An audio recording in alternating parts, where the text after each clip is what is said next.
¿Cómo podemos entender la conducta de Hidan? ¿Existe algún trastorno en su personalidad por haberse vuelto inmortal? ¿O estas desviaciones en su comportamiento se deben a algo más profundo?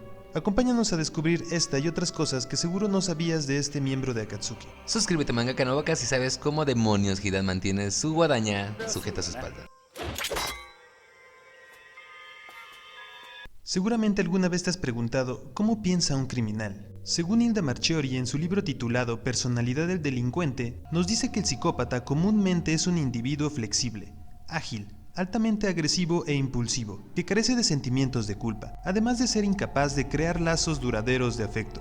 Recordemos que el delito tiende a estar acompañado de una acción agresiva, como apoderarse de un objeto o matar, etc. Y esta conducta implica una insensibilidad hacia los demás. El psicópata es una persona que no soporta que la sociedad ponga trabas a sus deseos y necesidades, conduciéndolo a tomar por la fuerza cosas o personas, que para él son meros objetos. Estas personas son intolerables a la frustración, de tal manera que una necesidad insatisfecha es rápidamente transformada en una vivencia de extrema urgencia. En la conducta delictiva, el individuo destruye valores comunes a la estructura social convencional, debido a que él se haya sometido a ciertas normas y valores distintos de los demás. Por eso, él siente que su conducta va acorde a otro modo de vida.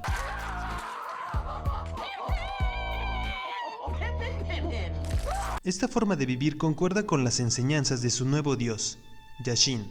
Esta deidad le otorga a sus fieles la inmortalidad a cambio de tributos humanos. Para cumplir dicho fin era necesario involucrar un ritual. No valía asesinar así porque sí. Y el ingrediente esencial para dicho ritual es la sangre de tu enemigo. Aquí vemos la ejecución de un ritual lleno de simbolismo, en donde la sangre del rival es consumida por el creyente, uniendo así momentáneamente sus destinos. Y como Hidan no puede morir, este solo necesita atravesar su corazón. Sin embargo, sí puede sentir el dolor que se autoinflige. Inclusive en ocasiones pareciera que lo disfruta, como una especie de complicidad con su víctima al sentir ambos el mismo dolor, acompañándolo en su agonía hasta que finalmente su rival exhala su último aliento.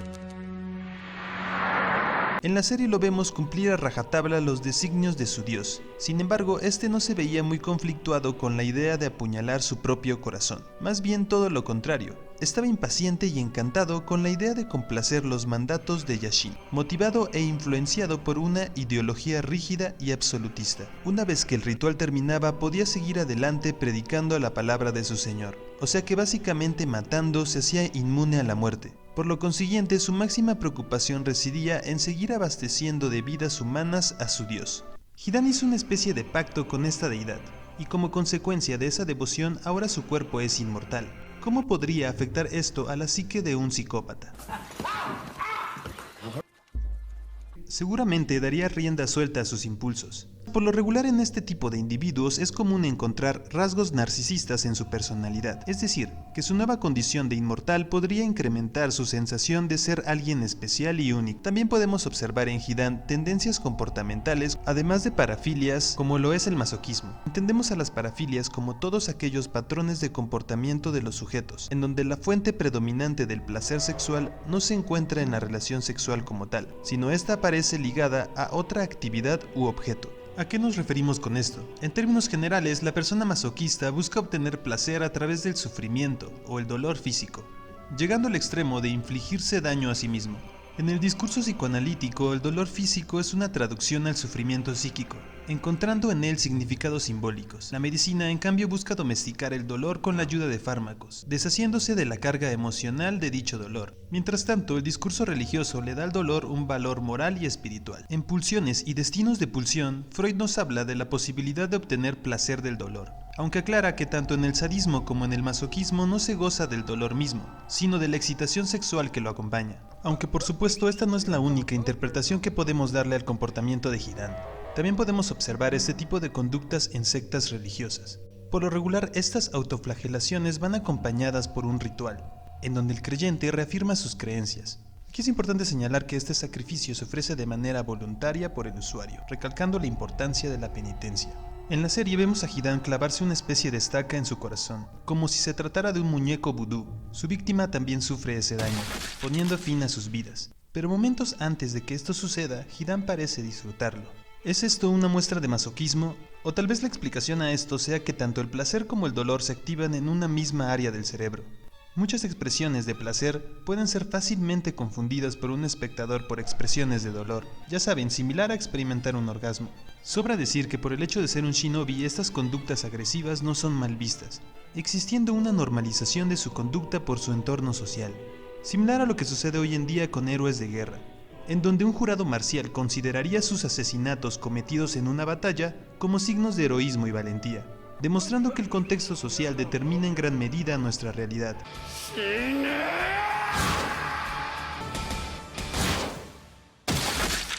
Una de las cualidades que hacen único a Hidan comparado a los demás personajes de la serie no es su inmortalidad, ya que Kakuzu, Sasori y hasta Orochimaru fueron de alguna manera inmortales. Lo que hace único a este personaje es su fervor religioso, pero sobre todo su ritual de sacrificio. El simbolismo detrás y sobre todo la inspiración de Kishimoto en culturas antiguas es evidente. A lo largo de la historia de la humanidad han surgido incontables pueblos y magníficas civilizaciones de todas partes del mundo. En la gran mayoría de ellas la muerte era una parte importantísima de su cosmovisión. La búsqueda de la vida inmortal, no en el sentido inmortal físico de Hidan, sino más bien la inmortalidad del alma, era muy estudiada por algunas civilizaciones. Profundizando un poco más, de entre todos los pueblos que estudiaban la muerte, había algunos que tomaban un papel un poco más proactivo, ofreciendo sacrificios humanos. La palabra sacrificar significa hacer sagrado y consiste en quitarle la vida a un animal o ser humano a través de un ritual, para ofrecer esa muerte a una deidad con esperanza de un beneficio para el que realice el ritual. Ahora, cuando hablamos de sacrificios humanos, inmediatamente la mayoría de nosotros pensamos en los aztecas, México en la casa. Pero no, viejines, es algo bastante curioso y raro que muchísimos pueblos de todo el mundo realizaban sacrificios humanos. Los chinos, los incas, los etruscos, incluso en tiempos modernos estás familiarizado con teorías conspirativas, habrás escuchado sobre rituales satánicos, o sea, sacrificios realizados en alguna gran secta religiosa o grupo de millonarios, illuminatis, masones, etc. ¿Por qué? Porque pueblos que no se conocieron concordaron en estas prácticas. ¿Qué tal si con el sacrificio no se ofrece la sangre y el cuerpo a una deidad como nosotros pensábamos, sino más bien se ofrece el alma del sacrificado? Es decir, cuando este muere, su alma abandona el cuerpo y esta es absorbida por algún tipo de demonio, ente, alien, portal. Recordemos que en algunos sacrificios rituales, el día y el lugar en el que se realizaban era lo más importante. Un ejemplo son los aztecas, que tomaban los solsticios y equinoccios como días sagrados. Básicamente el cosmos se alineaba ese día abriendo portales cósmicos hacia otros lugares o seres.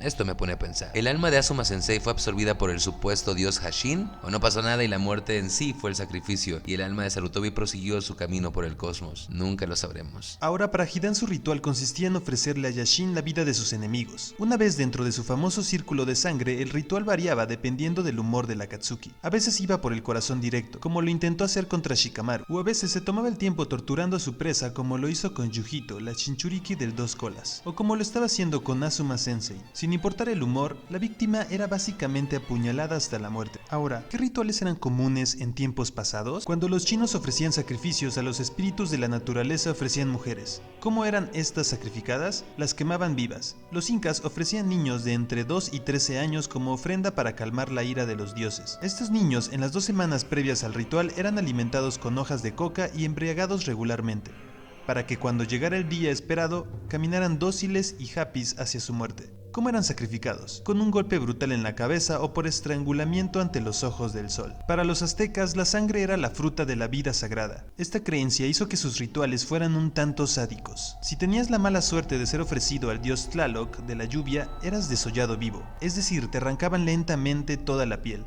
Lo que se buscaba con este tipo de cruel fin era generar borbotones de sangre, cascadas, lluvia roja, cualquier idiotez que les recordara el agua. Si te ofrecían al dios de la guerra Huitzilopochtli, te abrían con un cuchillo de la garganta al estómago y te sacaban el corazón. Sin embargo, de entre todos estos pueblos hay uno que se asemejó muchísimo a lo que podría exigir el dios Yashin. Este pueblo fueron los etruscos. El historiador Tito Livio afirmaba que el etrusco era un pueblo más dedicado que cualquier otro a las prácticas religiosas. Se cree inclusive que la palabra ceremonia, del latín caerimonia, proviene de Caere, una de las ciudades de Etruria más importantes. Este pueblo realizaba sacrificios humanos para asegurar la inmortalidad, pues creían que después de esta vida había otra eterna, así que ofrecían a una deidad un sacrificio por un alma fallecida etrusca. Es decir, si tenías 2 seres queridos fallecidos, tenías que sacrificar a 2 personas, y así les otorgabas a sus almas esa vida eterna. Uno de los rituales etruscos más conocidos se llamaba Juego de Persu, un sacrificio humano en honor al difunto, en el cual el sacrificado era colocado en un círculo con la cabeza tapada con una capucha, armado con una espada o maza.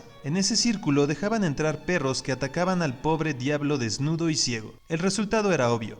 El pobre diablo era destrozado por los perros. Esto se hacía como sacrificio al etrusco que acababa de fallecer. Usualmente se colocaba el cadáver en medio de la fiesta. Había bailes, lágrimas, bueno, en sí que era un espectáculo cruel y sádico, empapado de un fervor religioso fanático. En conclusión, Hidan era un personaje muy interesante y parafílico. Inmortalidad, fanatismo religioso y masoquismo intrínseco generaban que en este personaje la adoración al dios Hashin fuera la manera más lógica y fácil de seguir con su estilo de vida ya de por sí sádico. Perfecto como miembro de Akatsuki y más que idóneo para un hospital psiquiátrico. Si te late este tipo de debraye y análisis situacionales o de personajes, suscríbete a Mangaka no Baka, activa la campanita y coméntanos debajo qué debraye se te ocurre a ti. Esperando no ser parte de un ritual satánico nunca, me despido. Taktulakin, mangakas.